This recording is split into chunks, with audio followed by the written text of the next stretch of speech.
আমার জীবনের এত বড় একটা পছন্দের মানুষকে এত কাছ থেকে দেখবো কখনো ভাবতে পারিনি।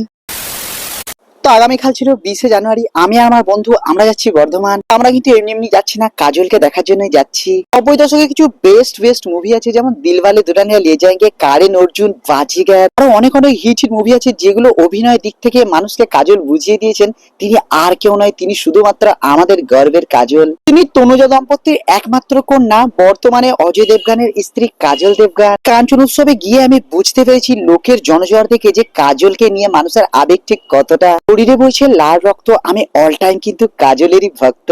তিনি আসছেন কোটি কোটি হৃদয়ের ভালোবাসা বুকে দিয়ে। 20 থেকে 27শে জানুয়ারি পর্যন্ত এই কাঞ্চন উৎসব চলবে। ভালোবাসা তিনিই তো কাজল।